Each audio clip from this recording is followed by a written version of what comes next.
adik-adik mahasiswa, selamat datang dalam acara webinar ke-32 hari ini Selasa 23 Januari 2024 dengan mengambil judul Penanggulangan Blowout Sumur Eksplorasi Randu Blatung 1 dengan cara direct capping yang akan disampaikan oleh narasumber Dr. Insinyur Widrajat Abukasan, BCM, MBA, MM.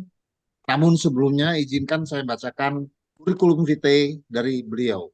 Beliau lahir di Surabaya tanggal 24 September 1951, maaf. Dan setelah menyelesaikan pendidikan dasar, beliau masuk ke Akamigas, Angkatan ke-6, bagian drilling, tahun 1975. Dilanjutkan tahun 86, Universitas Trisakti Jakarta, Petroleum Engineer. Kemudian tahun 1996, 95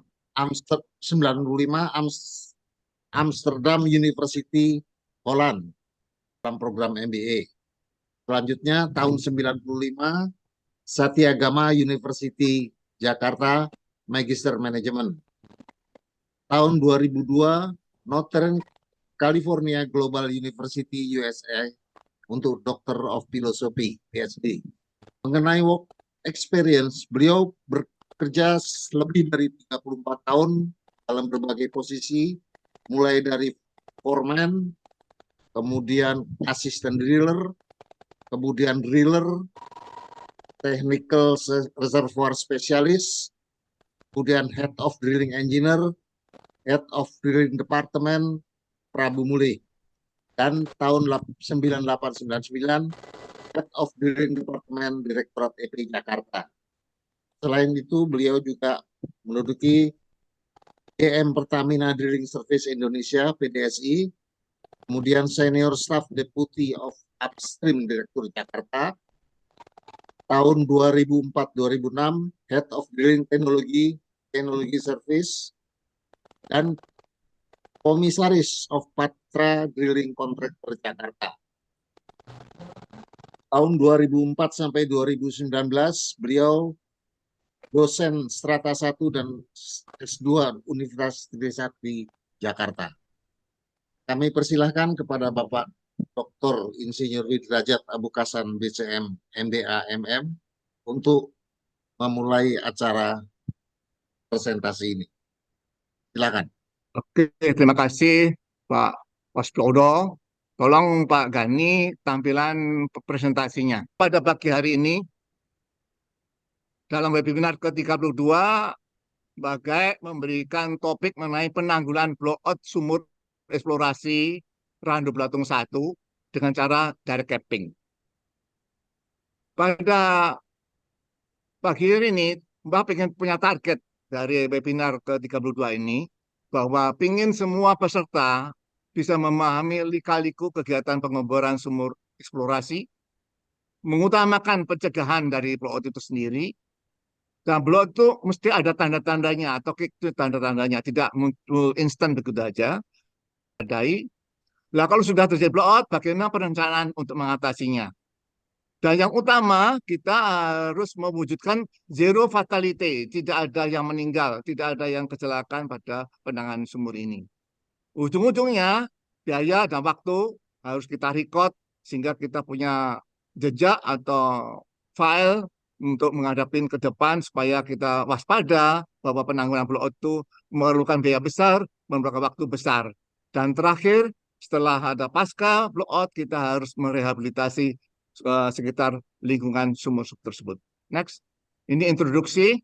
Next, pada pengeboran sumur eksplorasi, kita pakar-pakar eksplorasi ingin membuktikan di bawah permukaan di dalam bumi ini, membuktikan adakah cadangan migas. Nah, kalau ketemu buktikan, maka kita akan menambah cadangan migas baru. Nah, untuk menuju ke situ kita perlu data, tapi data itu masih minim, terutama dari seismik, montas, seepage, atau offset well yang cukup dekat dengan sumur eksplorasi. Kalau jauh, maka risiko tinggi.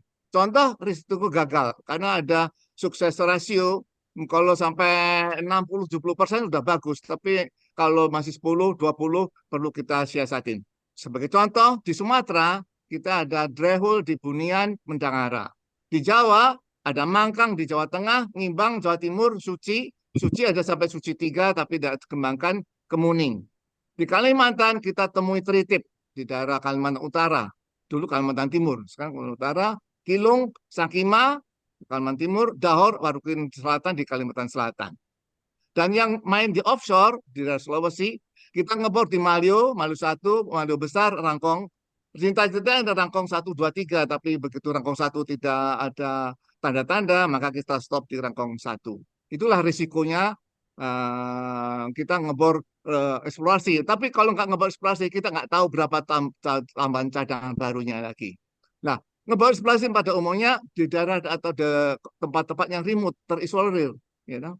Dan apalagi biayanya juga tinggi. Contoh di Payabujuk di Sumatera, di Aceh itu ketika menembus lapisan shale atau bawang shale itu kita waktu itu ngebor pakai water based mud. Nah, susahnya bukan main, sehingga kita bikin sidetrack sampai 5 kali, ya. Jadi bikin sumur eksplorasi tidak mudah, tapi cukup diberi data yang akurat. Nanti akan tunjukkan bahwa yang perlu adalah dari mud logging unit itu harus benar-benar akurat dan orang yang di dalamnya benar-benar care, tetap reaktif atau mewaspadai ke perubahan-perubahan itu. Next. Nah, pada ngebor selalu ada drilling hazardnya. Apa aja drilling hazardnya itu? Next.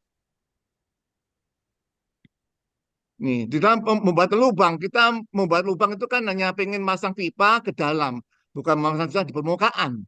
Tapi masuk ke dalam pipa, ke satu kedalaman, ada tumpukan lapisan batuan, ada terjadi formasi mengembang, swelling, gugur, wash out, K-sheet, stuck pipe. Nah, stuck pipe pun sudah, kalau sudah stuck juga kita tidak mudah, tidak hanya 1-2 hari selesai, bisa berhari-hari mancing. Dan yang waspada waktu kita swabbing.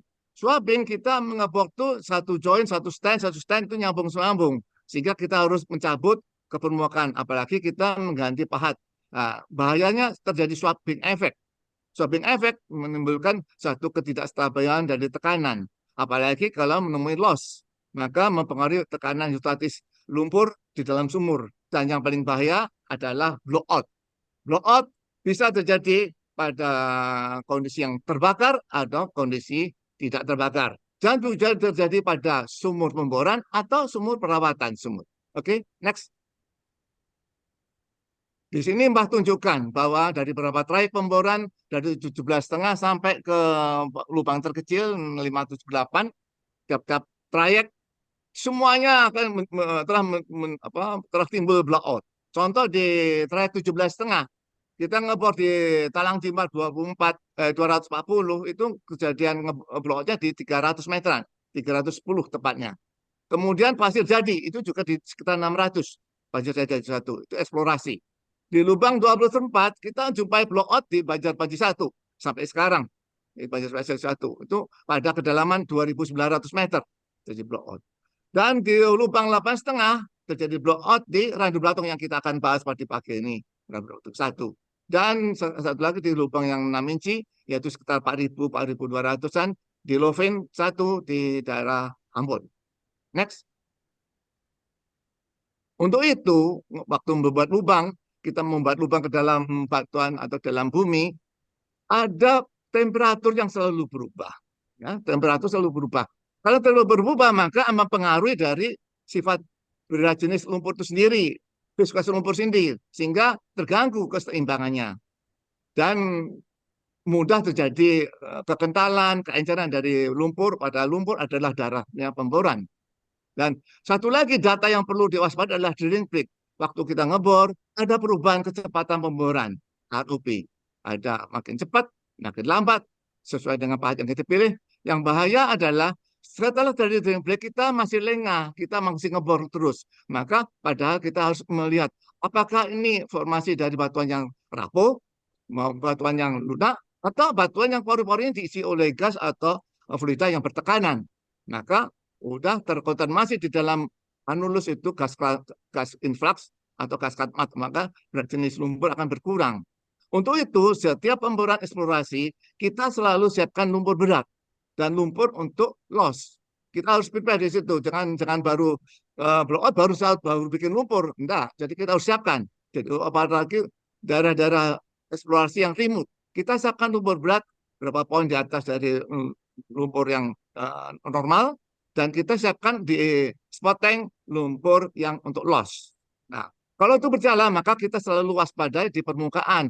Ada nggak flow? Adakah perubahan berat jenis? Ada berat jenis in, berat jenis out, kita harus waspadai. Dan kita selalu baca background gas dari setiap kedalaman yang kita tembus. Tapi ini setelah cutting sampai permukaan, data sampai permukaan, itu terlambat. Jadi begitu ada drilling break, ada perubahan dari kecepatan pemboran, kita selalu waspada. Dan kita harus melihat di marking unit ada apa ini. Disitulah analisa dari Mark Logger sangat tajam.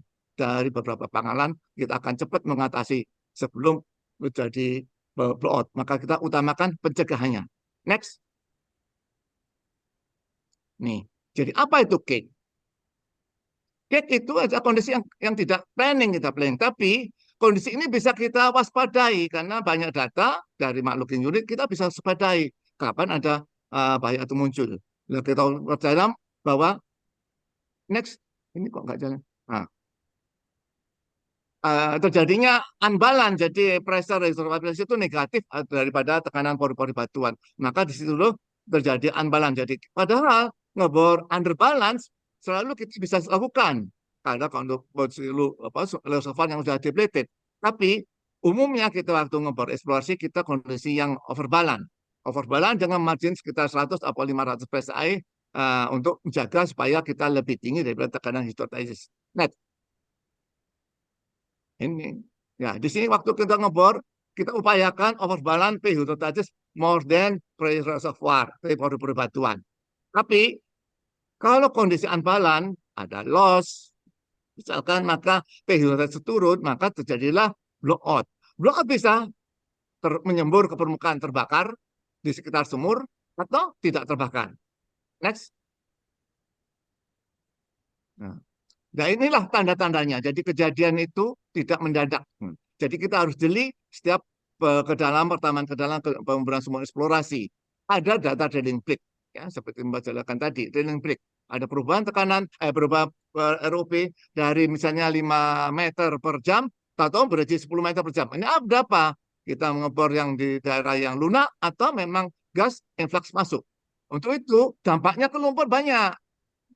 Lumpur, volume lumpur di tangki tambah, ada gas asmat, ada berat jenis lumpur berkurang. Nah, pada saat berat jenis lumpur berkurang ini apa berat strain itu berubah, berat strain makin berat. Jadi kita harus waspada.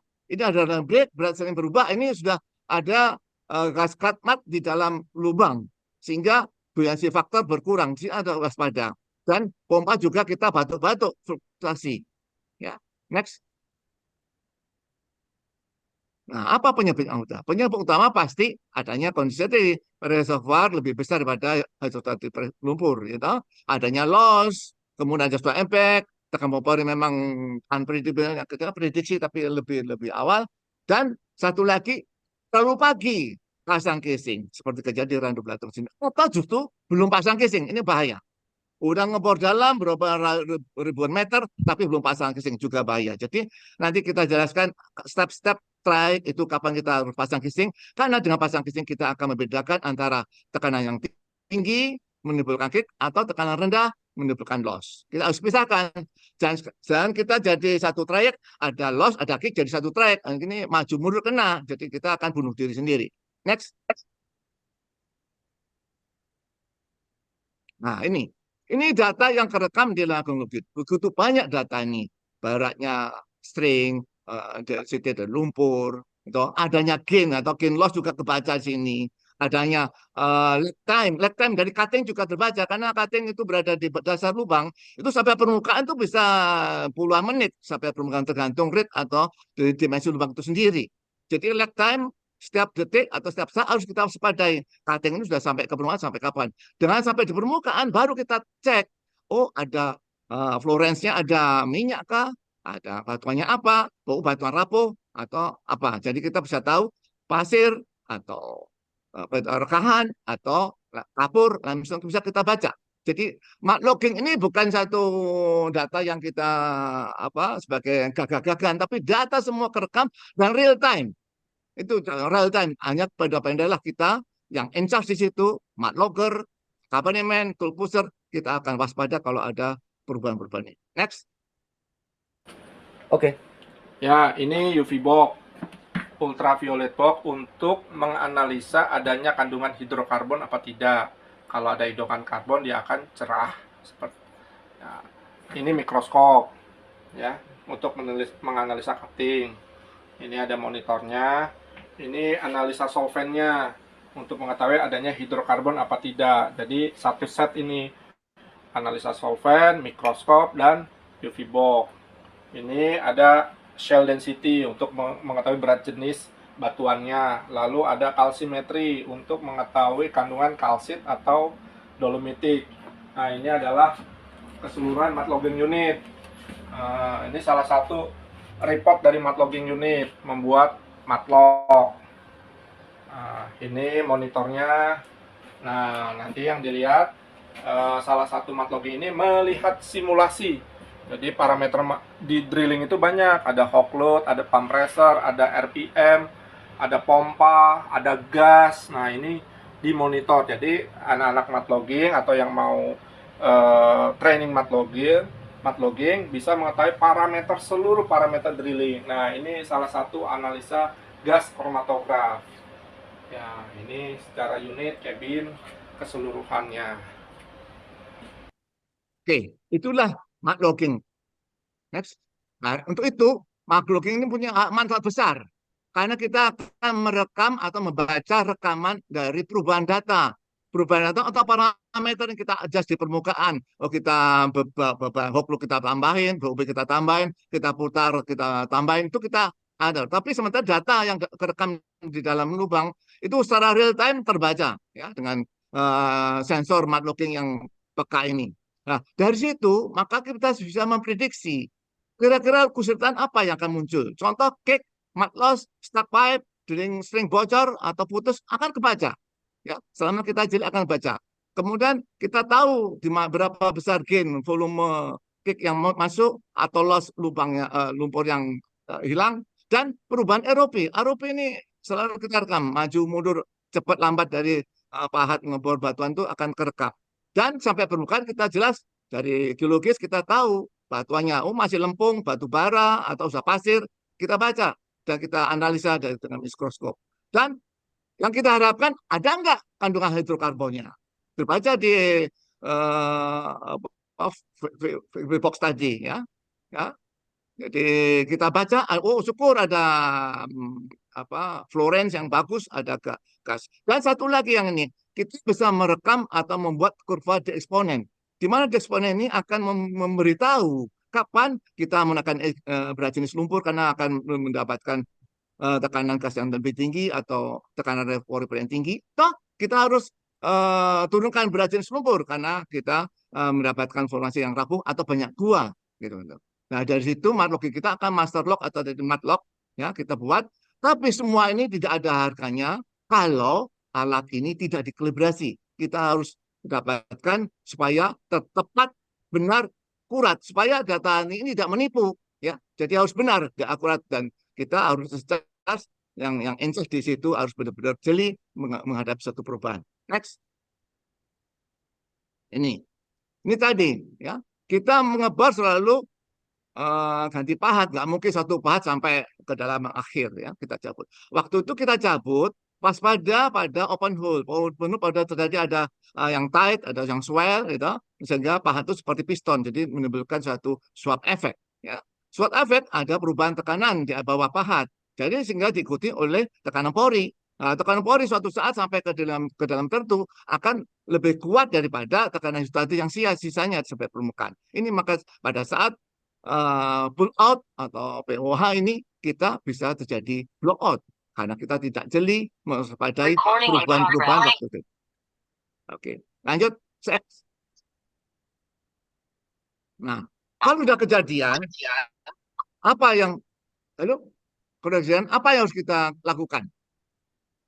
Next. Nah, kita lakukan relief drilling. Relief drilling atau membuat lubang relief dengan syarat bahwa semburan itu sudah berada di luar sumur. 100 meter, 50 meter, selumbur terbakar lagi. Ya, harus sekitar lumpur. Sehingga kita harus segera membuat sumur baru, mengarahkan sumur direksional, mengarahkan ke sumur yang blow out itu. Kalau pengen segera dimatikan sumur yang blow out itu. Nah, untuk menuju itu maka perlu drilling rig. Karena kita harus ngebor lagi, membuat lubang lagi, perlu alat pendukung, perlu lumpur, perlu mata sumur. Sehingga perlu waktu, perlu biaya besar lagi untuk mengatasinya. Ya, dan sehingga capping, ini ada cara lain dari capping. Dari capping syaratnya semburan itu hanya berada di permukaan kepala sumur. Jadi semburan di atas kepala sumur, di atas BOP, ya, tidak di sekitar sumur. Nah, sehingga tidak memerlukan drilling rig, hanya memerlukan anti-weaken dan doser atau pengangkat-pengangkat ya. Anti-weaken ini untuk membersihkan semua puing-puing atau aset rig yang ada di sekitar sini. Sehingga kita hanya tinggal kepala sumurnya saja untuk kita cap. Sehingga cap ini istilahnya kalau kita ada segitiga api, segitiga kebakaran, ada api, ada panas, ada yang dibakar, dan ada oksigen. Nah, kita tutup. Selama kita tutup hubungan itu, maka kebakaran akan stop. Dan dengan cara ini, maka biayanya akan lebih kecil dan lebih cepat. Nah, ini Mbak tunjukkan di kasus Randu Belatung 1. Randu Belatung 1, kita pasang casing 958 di 2874. Dari data 90 itu masih menembus lagi, perlu caprock. Ya, caprock ini kurang lebih 1 stand lagi, 2-3 meteran. Nah, itu ngebor di hole 12/4 ini, kita menggunakan OBM dengan berat jenis 135. Terus kita pasang casing 958, 2874. Nah, karena kita udah menghadapin ujung, maka kita turunkan berat jenis. Tetapi nyatanya nggak mau. Masih minta 135 karena caprocknya masih belum ditembus. Jadi belum menembus kujung. Padahal kujung berat jenis cukup airasen 105 gram per cc. Nah, disinilah waktu lag time cutting sangat diperhatikan. Pahat sudah menembus kujung, tapi cutting belum sampai permukaan, sehingga kita kejeblos. Nah, kejeblos, maka lumpur loss. Lumpur loss mempengaruhi hydrostatic pressure. Pressure, maka timbul ambalan di kedalaman 2897. Dengan beda tekanan 1235 PSI. Ini cukup besar karena kita masih overbalance tuh paling tinggi 500 PSI. Ini udah lebih dari kondisi normal ya. Sehingga jadi loss dan kick. Nah, kalau kita hitung dengan beratnya 13 gram cc, maka tekanan di gas itu sampai 5.300 ya, 5.000. Dan kita sudah cukup memasang BOP 10 PSI 10.000 PSI sudah aman. Tetapi yang perlu diwaspadai, gas ini diikuti oleh racun H2S, jadi sulfur yang sampai 9.000 ppm, sangat membahayakan. Oke, lanjut. Nah, gambar animasinya. Ini kita ngebor dengan berat jenis 135 sampai set casing 2874. Kemudian kita ganti pahat 8,5, bor, next. Nah, sampai kujung, sampai di caprock. Ketemu di 2897. Nah, di bawah caprock ada kujung. Next. Kujung hanya minta berat jenis 105 PSI gram per cc. Maka jadi loss dulu, baru diikutin kick. Ya, terusku. Nah, kicknya ini yang membawa H2S ini yang sangat korosif jika merusak alat di permukaan. Oke, lanjut. Nah, kalau udah kejadian, apa harus kita lakukan? Kita harus siapkan untuk water spray 300 galon per menit air. Tapi alhamdulillah pada saat itu musim penghujan, bulan Februari, air tidak bermasalah. Kita hanya antar dari anak sungai Bengawan Solo, kita antar ke situ. Jadi air tidak masalah. Nah, air sudah dapat, kita harus bersihkan semua aset rig yang ada di sekitar sumur dengan lakukan clean job. Clean job sampai mencapai 3 minggu kalau nggak salah, ya 3 minggu untuk membersihkan menara, mesin pompa, tangki, sisa-sisa casing, kita bersihkan. Ya. Kemudian kalau udah bersih, kita harus mengganti BOP stack yang tidak berfungsi lagi. BOP stack yang 13, 58, 10.000 harus kita ganti, terbakar itu. Ya. Terbakar, Kemudian kita ganti dengan blind ram. Kenapa kita pilih blind ram? Karena di dalam lubang sudah tidak ada drill pipe. Jadi kita pasang dua double untuk backup. Nah, pada pemasangan blind ram ini sudah dikategorikan sudah capping. Kita sudah menutup atau mengcap kepala sumur itu. Nah, capping sudah terpasang, maka kita mau kill the well. Kill the well kita harus tutup BOP dengan blind ram itu sampai kemudian kita pompakan pendorongnya dulu, yaitu 200 barel ini ditebang sebagai bumper karena kejadiannya kita ada loss. Kita pompakan dulu 200 barel lumpur loss, kemudian diikuti dengan 670 mengisi seluruh rongga gas di dalam lubang, ke dalam sumur. Tapi kita nggak boleh gegabah. Kita harus buka tekanan gas yang naik itu akan kita bleed off secara bertahap di flash stack. Kita bakar di sana. Karena kalau berlebihan akan terjadi rekahan di bawah SHU 958. Bahaya lagi. Kita killing tapi kita rekah. Bahaya lagi. Sampai lumpur kill menggantikan gas dan akan ditunjukkan di flash tag itu keluar lumpur. Kalau sudah keluar lumpur maka api mati. Kalau sudah api mati artinya penanggulan sumur blowout ini sudah teratasi. Dan terakhir pasca blowout kita harus tata benar lingkungan atau rehabilitasi lingkungan sumur itu. Next. Ini berjasa anti-awaken. Jadi kita nggak perlukan rig. Anti-awaken dengan lengan sampai 30 meter kita import dari Ramba di Sumatera, kita pindahkan.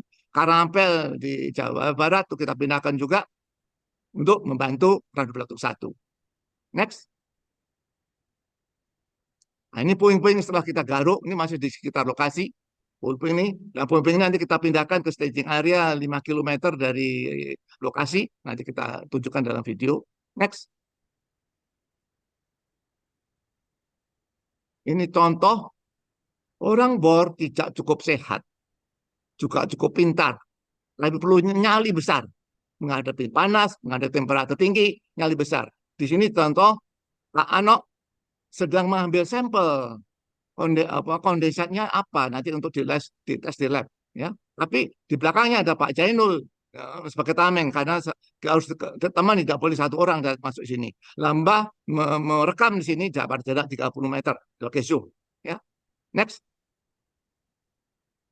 Nah, ini juga berjasa kita rakit BOP blind ram double 1358 10.000. Ya, pada posisi yang sebelah kiri itu sudah terpasang garpu, yang sebelah kanan itu tidak mampu melawan tekanan 4.500. Ya. Jadi sudah terpasang tidak bisa diturunkan. Ini kita lihat di videonya. Next.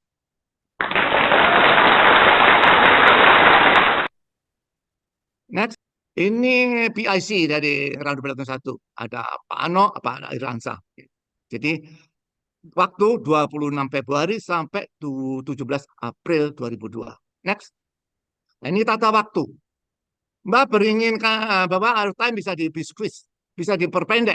Kalau semua sudah siap. Padahal pekerjaan itu kita pasang, terutama membebaskan lahan. Kita harus membiarkan lahan-lahan kita bebaskan, kita pasang pipa, siapkan air, kemudian kita bersihkan lokasi, pakai kering job, kemudian kita potong casing, pasang wellhead, itu sampai kurang lebih 40 hari.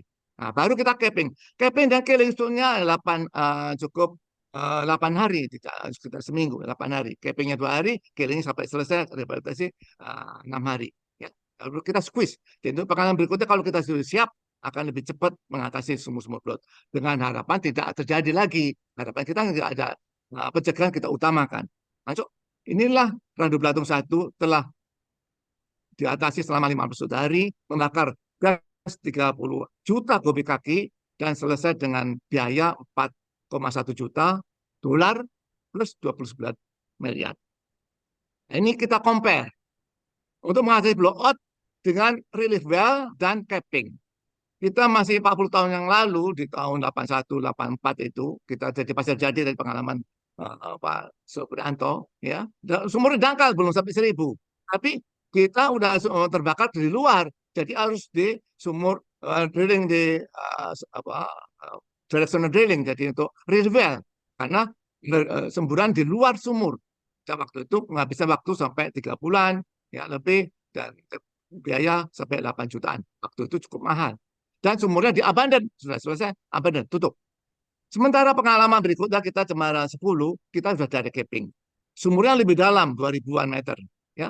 Dan waktunya lebih pendek hanya 21 atau nggak sampai 2 bulan dan biayanya lebih sedikit. Tapi Mbah pesan bahwa biaya penanggulan ini jauh lebih besar daripada waktu ngebornya dulu. Contoh di Rambutan 1, waktu kejadian tuh biaya pengeboran baru 3 juta. Padahal waktu ngatasinya kita habis 4 juta plus 29 miliar. Yes. Nah, ini video durasi kurang lebih 25 menit dari persiapan sampai ke sumurnya mati. 22 tahun yang Langkon 22 tahun yang lalu telah mengatasi blowout sumur Randu Blatong 1 dengan cara direct tapping. Ini datang dari Semarang ke arah timur, itu matahari terbit, bukan matahari terbenam. Pada saat itu pimpinan presiden adalah Gus Dur, sedang diganti sama Megawati. Dari Semarang jarak 140 km menuju Cepu, dan di sini kita dilarang membuat api, tetapi kita bikin api unggun. Lokasi Randu Blatong 1 2 km menuju ke lokasi dari jalan raya.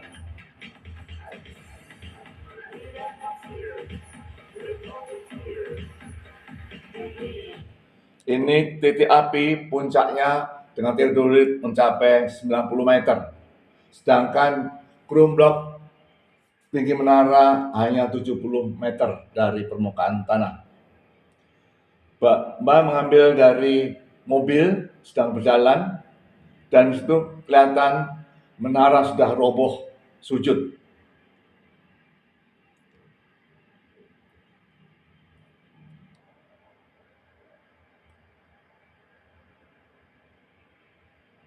Video ini dibikin 7 hari setelah kejadian karena Mbah Blangkon tidak diizinkan oleh Direktur Utama Pak W.H. Hakim menuju ke Cepu karena sebelum menyelesaikan rencana-rencana kerja penyelesaian blowout sumur ini. Jadi ini adalah rekaman 7 hari setelah kejadian blowout. Kelihatan menara sudah sujud, api berkobar di mana-mana dengan kebisingan 100 desibel dan temperatur 100 derajat Celcius pada jarak 50 meter.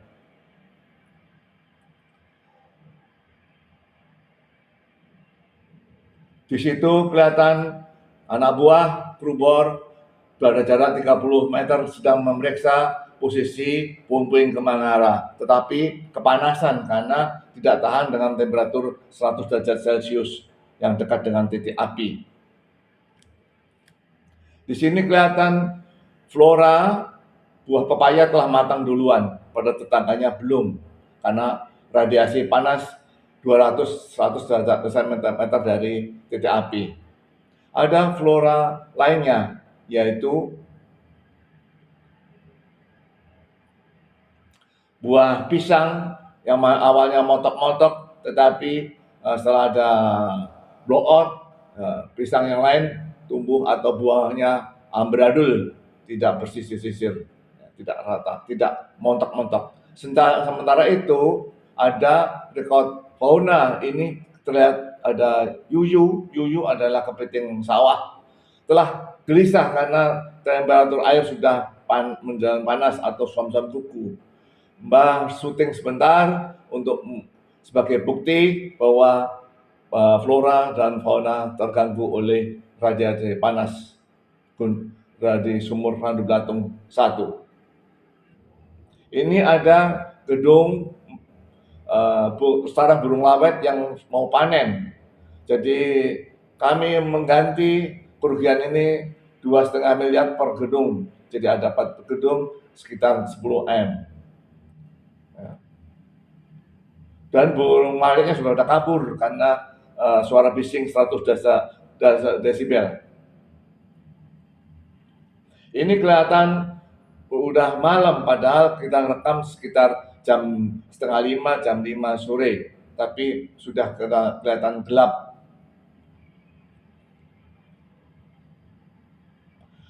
Rig berharga 10 juta dolar dan gas 30 juta kubik kaki terbakar. Ya. PDSI telah memberikan atau membayar asuransi 1 juta per tahun, sehingga kalau 10 tahun bisa membeli satu rig baru dengan 1000 horsepower. Ini kelihatan api berkobar kemana-mana. Ya. Kelihatan di situ ada semburan gelap terang, ada di pipe 5 inci, menunjukkan bahwa yang menyembur itu tidak semuanya gas, ada berupa cairan dari kondensat. Ya. Gelap terang. Yang cairan akan memberikan asap hitam karena berupa minyak.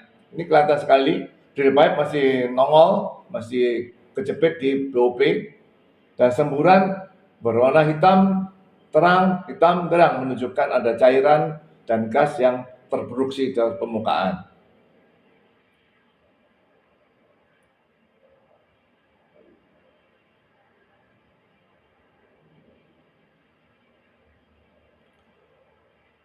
Kelihatan menara sudah sujud.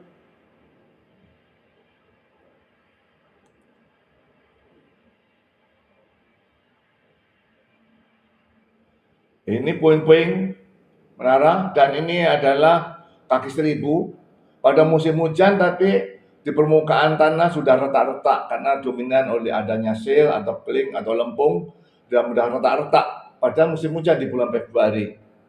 Itu ada di bawah lembah, Mbah mengambil untuk menghindari panas radiasi, walaupun Mbah dilindungi oleh tameng anak buah. Ini ada kepiting yang tidak bisa terselamatkan. Jadi banyak kepiting-kepiting yang terbakar.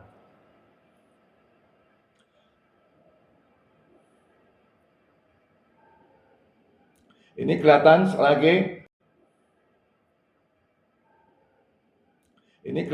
lagi banyak permukaan tanah yang retak-retak seperti musim kemarau, padahal ini musim penghujan.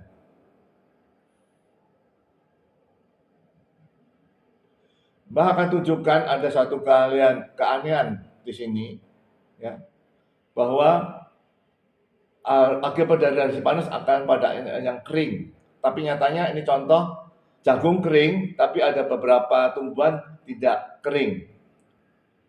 Ini Mbah ambil syuting, ada lombok hijau royo-royo, dan Mbah coba perhatikan.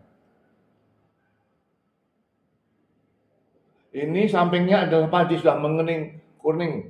Sementara di sebelah kanannya ada kacang-kacang atau kacang tanah masih hijau royo, menunjukkan petaninya banyak berkah atau banyak tawa tinggi. Ya, di sini juga kelihatan menara sudah roboh, puing-puing terbakar oleh api blowout Radio Belatung 1. Puing-puing ini harus segera dibersihkan. Maka ini kelihatan sekali cleaning job sekitar 3 minggu, itu ada doser sedang menarik tangki, menarik BOP, mengaruh mesin, menarik menara, semua puing menara harus dibersihkan sehingga tinggal kepala sumur atau wellhead di lokasi saja. Satu persatu, tangki, mesin, menara, casing, dia angkut, dipindahkan dan dikirim ke staging area di daerah Sentul 5 km dari lokasi.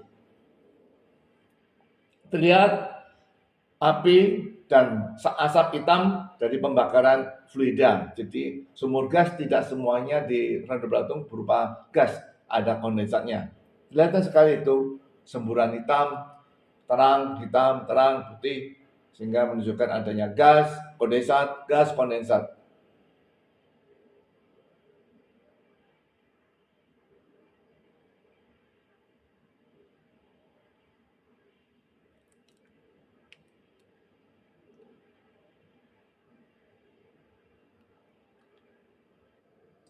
Ini sudah ada kanan juga.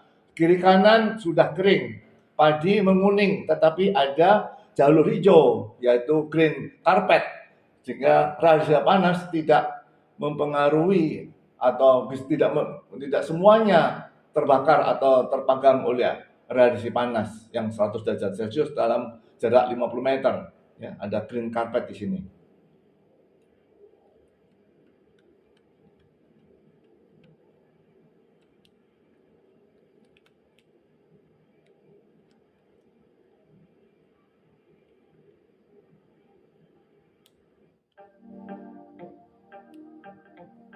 Di sini ada bangkai sepenting dari biji pump, sepenting unit.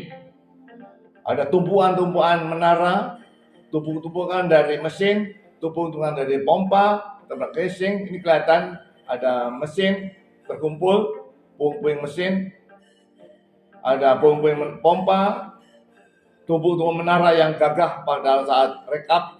Di sini seperti kerupuk sanjay, kerupuk singkong sanjay ya. Di sini harus segera bersihkan karena akan jadikan istananya kadal itu.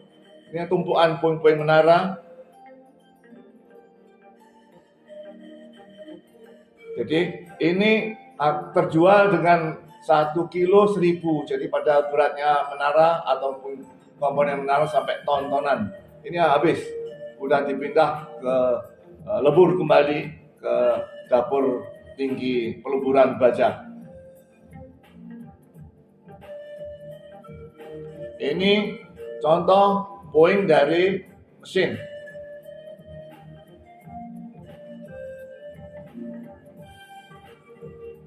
Ini adalah puing dari pompa lumpur, jadi mapan.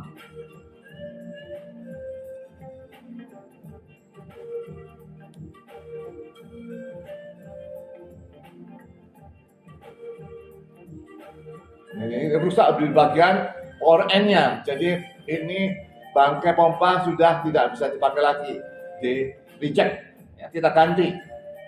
Nah, asuransi telah menggantikan kita dengan rig sama 1.500 horsepower, kondisi 85%. Ini contoh substructure sudah meleot-neot, ya, sudah rapuh, yang pada dudukan menara. Ini ada bangkainya mesin sudah rusak dan tidak bisa dipakai. Cukup dilebur di dapur unit peluburan baja. Ini juga dudukan dari peralatan pompa, peralatan lumpur. Ini adalah desainer pump ya. Ini juga contoh dari mesin, bangkainya mesin. Mesin waktu itu mesinnya adalah 1.000 horsepower. Ini ada bangkainya pompa dan tinggal di lokasi api seperti kuncir petro. Ini kita menghancurkan fondasi yang tebal 40 cm karena kita akan masuk ke daerah sumur, air tidak tertimbun sehingga orang tidak terrebus di daerah sekitar sumur. Jadi kita bersihkan fondasi rig 40 cm untuk bisa kita masuk ke dalam area sumur dekat wellhead. Ini BOP 1358 10.000 terbakar hangus ya, pada 10.000 PSI tekanan kerjanya. Dan titik api itu berada berapa meter dari puncak. Ya.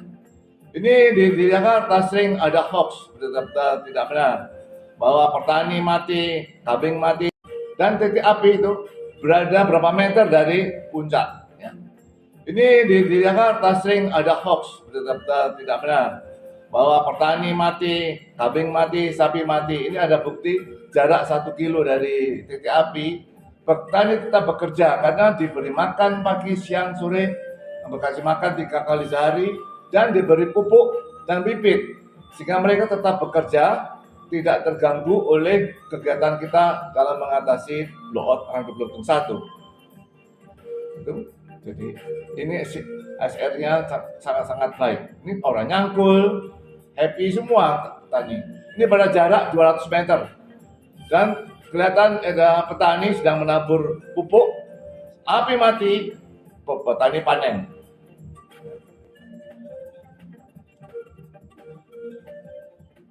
Api tinggal menjulang ke tinggi, hanya wellhead saja. Dan dari semburan, perhatikan, titik api lebih tinggi daripada sumur. Di sini persiapan capping. Kita sedang kumpul untuk koordinasi, ya, untuk koordinasi. Ada beberapa teman sedang koordinasikan, ada Pak Ano, Pak Irasa, Pak Idris Kamajo, sebagai field manager di Cepu.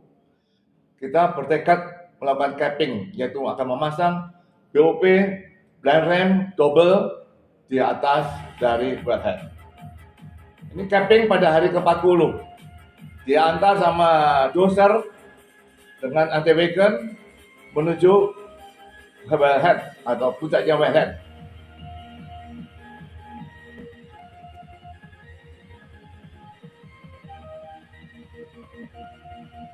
Nah, api matiin, kadang matiin apinya, tapi dari KLL memeriksa kondisi atau H2S yang menyebar.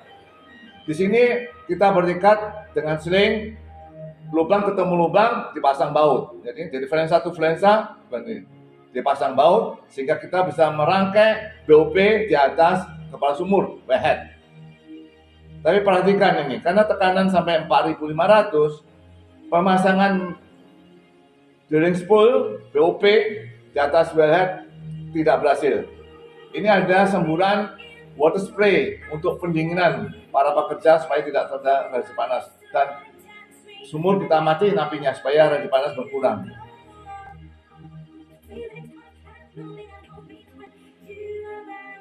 Nah, kita siap untuk capping, memasang flensa to flensa, nanti kita sambung dengan baut. Ini pegawai KDKL memeriksa sekitar area H2S, siapa tahu ada keracunan. Jangan sampai kita waktu melakukan capping banyak di sekitar ini pingsan atau malah keracunan oleh H2S. Kelihatan situ semburan tekanan 4.500 tidak bisa menurunkan yang posisinya wellhead, dan BOP yang harus tegak lurus tidak bisa bersambung dengan tekanannya 4.500 PSI. Jadi kelihatan sekali semburan gas melawan turunnya BOP stack di atas kepala sumur. Sehingga pada tanggal 10 April ini kita gagal memasang capping BOP dan rem di atas kepala sumur. Nah, paginya kita udah pasang garpu di bawah drilling spool. Kita garpu untuk bisa BOP duduk di atas wellhead, tidak lagi tertahan oleh tekanan 4.500. Kita antar lagi di atas kepala sumur. Perhatikan, garpu berada di bawah dari kepala sumur wellhead, ya, bottom flange, sampai BOP bisa didudukkan di atas kepala sumur dan kita ikat sama baut.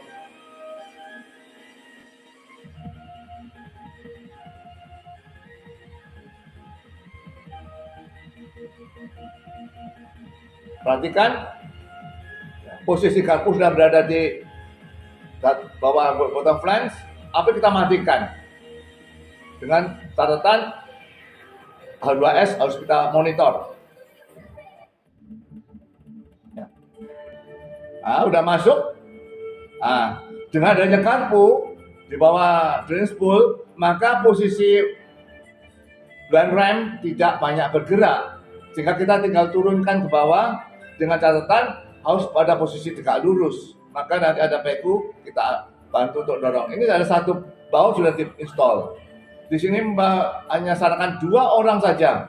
Nanti baut-bautnya dikirim ke sumur, 2 orang, 2 baut dan kembali. Jangan banyak orang di sekitar sumur, membahayakan.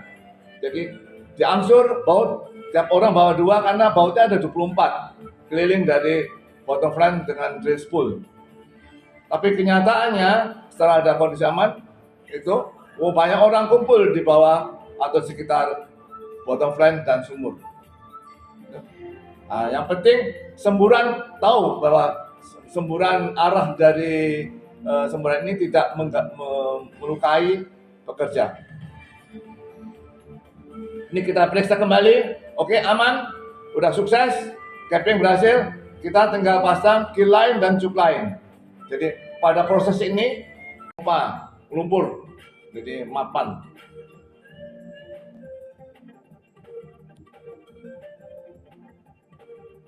Ini rusak di bagian power end-nya, jadi ini bangkai pompa sudah tidak bisa dipakai lagi, di reject, ya, kita ganti. Nah, asuransi telah menggantikan kita dengan rig sama 1.500 horsepower, kondisi 85%. Ini contoh substructure sudah meleot-neot, ya, sudah rapuh, yang pada dudukan menara. Ini ada bangkainya mesin sudah rusak dan tidak bisa dipakai. Cukup dilebur di double unit peluburan baja. Ini juga dudukan-dudukan dari peralatan pompa, peralatan lumpur. Ini adalah desainer pump, ya. Ini juga contoh dari mesin, bangkainya mesin. Nah, mesin waktu itu mesinnya adalah 1000 horsepower. Ini ada bangkainya pompa dan tinggal di lokasi api seperti kuncir Petro. Ini kita menghancurkan fondasi yang tebal 40 cm karena kita akan masuk ke daerah sumur, air tidak tertimbun sehingga orang tidak terrebus di daerah sekitar sumur. Jadi kita bersihkan fondasi rig 40 cm untuk bisa kita masuk ke dalam area sumur dekat wellhead. Ini BOP 1358 10.000 terbakar hangus, ya, pada 10.000 PSI tekanan kerjanya. Dan titik api itu berada berapa meter dari puncak. Ini di Jakarta sering ada hoax, tidak benar, bahwa petani mati, kambing mati, sapi mati. Ini ada bukti jarak 1 kilo dari titik api. Petani tetap bekerja karena diberi makan pagi, siang, sore, dikasih makan 3 kali sehari, dan diberi pupuk dan bibit. Sehingga mereka tetap bekerja, tidak terganggu oleh kegiatan kita dalam mengatasi blowout rangkap belitung 1. Jadi ini SR-nya sangat-sangat baik. Ini orang nyangkul, happy semua tadi. Ini pada jarak 200 meter. Dan kelihatan ada petani sedang menabur pupuk, api mati, petani panen.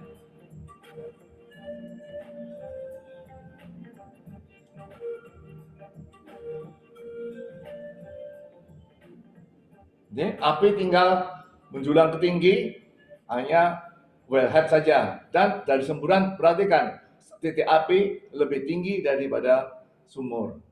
Di sini persiapan capping, kita sedang kumpul untuk koordinasi, ya, ada koordinasi. Ada beberapa teman sedang koordinasikan, ada Pak Ano, Pak Irasa, Pak Idris Kamajo, sebagai field manager di Cepu.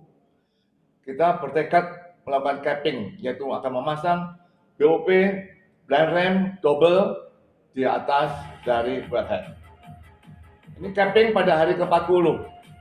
Diantar sama doser dengan anti-wagon menuju ke wellhead atau puncaknya wellhead. Nah, api matiin, kita matiin apinya, tapi dari KTKL memeriksa kondisi atau H2S yang menyebar. Di sini kita bertekad dengan sling, lubang ketemu lubang dipasang baut. Jadi flansa to flansa dipasang baut sehingga kita bisa merangkai BOP di atas kepala sumur wellhead. Tapi perhatikan ini, karena tekanan sampai 4.500, pemasangan drilling spool BOP di atas wellhead tidak berhasil. Ini ada semburan water spray untuk pendinginan para pekerja supaya tidak terjadi radiasi panas, dan sumur kita matiin apinya supaya radiasi panas berkurang.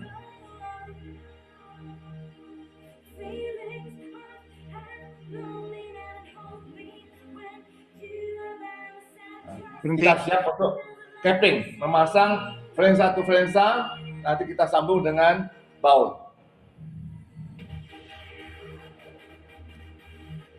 Ini pegawai KDKL memeriksa sekitar area H2S, siapa tahu ada keracunan. Jangan sampai kita waktu melakukan capping banyak di sekitar ini pingsan atau malah keracunan oleh H2S. Terlihat situ semburan tekanan 4.500 tidak bisa menurunkan yang posisinya wellhead dan BOP yang harus tegak lurus tidak bisa bersambung dengan tekanannya 4.500 PSI. Jadi kelihatan sekali semburan gas melawan turunnya BOP stack di atas kepala sumur. Sehingga pada tanggal 10 April ini kita gagal memasang capping BOP dan rem di atas kepala sumur. Nah, paginya kita udah pasang garpu di bawah drain spool. Kita garpu untuk bisa BOP duduk di atas wellhead tidak lagi tertahan oleh tekanan 4.500. Kita antar lagi di atas kepala sumur. Perhatikan, garpu berada di bawah dari kepala sumur wellhead ya, bottom flange. Sampai BOP bisa didudukkan di atas kepala sumur dan kita ikat sama baut.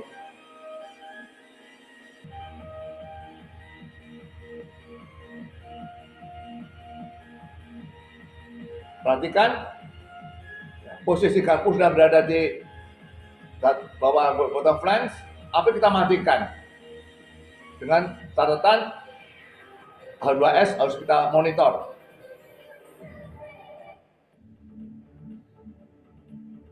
Ya. Udah masuk. Dengan adanya garpu di bawah drain spool, maka posisi ban rem tidak banyak bergerak, sehingga kita tinggal turunkan ke bawah dengan catatan harus pada posisi tegak lurus. Maka nanti ada PQ, kita bantu untuk dorong. Ini ada satu baut sudah diinstal. Di sini Mbak hanya sarankan 2 orang saja. Nanti baut-bautnya dikirim ke sumur, 2 orang, 2 baut dan kembali. Jangan banyak orang di sekitar sumur, membahayakan. Jadi diangsur baut, tiap orang bawa 2 karena bautnya ada 24 keliling dari bottom flange dengan drain spool. Tapi kenyataannya setelah ada kondisi aman itu banyak orang kumpul di bawah atau sekitar bottom flange dan sumur. Yang penting semburan tahu bahwa semburan arah dari semburan ini tidak melukai pekerja. Ini kita periksa kembali. Oke, aman, udah sukses, capping berhasil, kita tinggal pasang kill line dan tube line. Jadi pada proses ini capping sudah kita lakukan, yaitu kita telah memasang susunan bottom flange dengan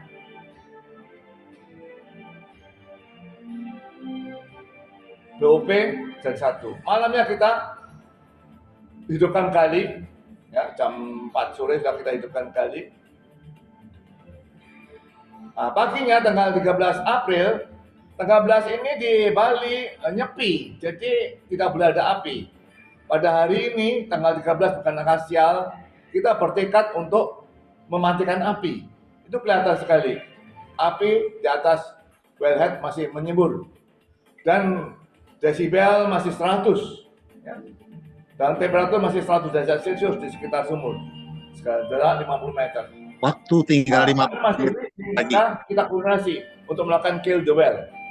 Ini kumpulan teman, mana bagian lumpur, mana bagian BOP, bagian pompa, mana bagian cup di dalam lubang dengan lumpur kill. Kita di bleed off di flare stack supaya tidak ada crater di bawah shoe 958. Ya. Turun, tekanan turun 3000 PSI. Kita waspadai terus, turun, kill demat, kill sumur. Ya. Ini pompa bekerja terus sampai menghentikan atau mendorong lumpur kill mengisi seluruh rongga casing sumur Radublatung 1. Kita tetap waspada dalam penanganan. Lihat, tidak ada semburan, tidak ada lagi bising di kepala sumur. Ini pagi harinya, tanggal 14 April, Mbah sudah datang ke lokasi. Di sini hanya suara kodok aja, atap kangkung hanya 30-40 desibel. Ya. Di ujung sana ada kabut pagi, tidak ada semburan, tidak ada api. Ya. Di lokasi Radublatung 1. Mbah pagi setelah sholat sujud subuh, setengah 6 menuju lokasi untuk merekam apa yang kejadian kemarin. Ini ada di mana posko, di mana doser yang telah berjasa, di mana sumur yang waktu 51 hari sudah menyembur. Ini ada biji pump dari splitting unit, ada berjasa juga, dan ada sisa dari material lumpur, larit masih tersisa. Di mana sumur menyembur sudah tidak ada lagi, suara hening, tidak ada suara lagi. Sehingga Mbah berharap habis ini tidak ada lagi. Tapi nyatanya 4 tahun kemudian terjadi semburan di Banjarpan 1, daerah Porong, yaitu di Lapindo.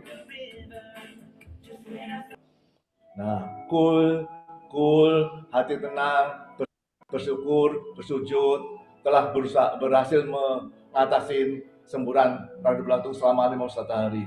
Ini adalah sutradara, kameramen, aktor, Mbah Gaib Langkot yang sudah tua. Oke, itu Lex adalah videonya. Terus kita dalam menutup. Next. Ini kok di sini nggak smooth ya. Waktu sumur mati, ini tetap semangat ini. Para kru untuk membongkar, mengatur environment, ya, tetap semangat. Next. Nah, di sini kita lihat, kita geser 8 meter, mendirikan rig baru untuk ngebor Radublatung 1A.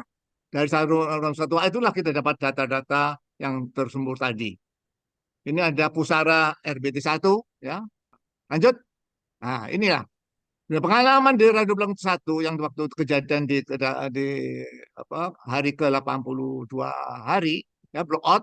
Kemudian kita geser 8 meter, kita ngebor Radublatung 1A, sukses, dapat tanda-data, dan kita geser lagi untuk delineasi Radublatung 2.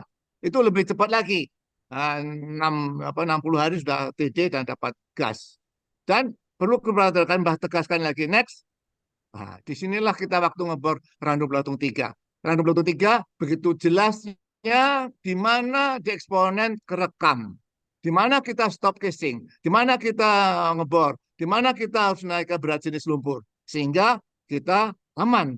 Dan perlu diwaspadai di kiprok di Kujung, ini justru berat jenisnya rendah, kita lari di eksponen lari ke kanan. Ini maka harus stop, pasang casing, baru kita turunkan berat jenis lumpur untuk ngebor Kujung. Kujung yang daerah target jangan jangan jadi rusak, jadi harus kita atur berat jenis lumpurnya sehingga dapatkan gas tadi. Next. Untuk kesimpulannya, maka sekali lagi casing harus dipasang tepat, kuat, aman setiap trayek. Nah, untuk kasus Radublatung 1 itu caprock belum ditembus. Dan perlu diwaspadai di remote logging unit tadi, kalkulasi dari lag time itu harus cermat. Kalau enggak, kita salah menempatkan casing. Ya, kita casing di 2874 sehingga ada unbalance sampai 1235. Yang bahaya ada H2S-nya. Dan untuk RBT 1, dari capping ini sudah tepat. Dengan catatan bahwa semburan masih di dalam atau di atas wellhead. Dan berhasil diselesaikan 51 hari. Dan kita membakar 30 juta per hari. Kubik hari ini kalau diuangkan 2 miliar per hari, maka kita pengen cepat-cepat selesai. Dan kita membayar 4,1 juta plus 29 miliar. Dan satu hal lagi, ini zero fatality. Ya, jangan sampai kita mengatasi masalah, kita banyak yang meninggal. Yang terakhir, muncul bahwa kita utamakan pencegahan. Ya. Dengan pencegahan ini maka kita amati betul smart locking unit tadi. Tempatkan orang yang main gunnya harus oke, banyak pengalaman, alatnya dirawat atau dikalibrasi supaya kita nggak tertipu oleh alat itu. Oke, silakan. Lanjut. Sebelum Mbah tutup, Mbah punya pesan. Next. Selama hidup ini kalau bisa jujur, jangan korupsi, adil, jangan serakah, arif, tua-tua itu sangat arif, bijaksana. Jangan sombong, takabur. Dan kalau ada PT, bantu yang membantu, yang membutuhkan.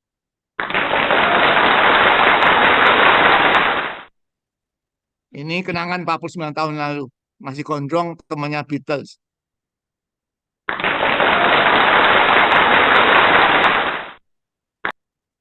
Mbah menawarkan selama itu membuat buku.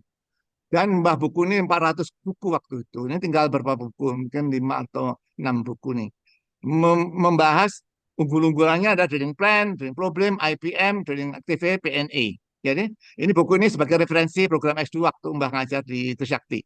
Ya, mudah-mudahan kalau berkeinginan bisa kontak ke Mbah.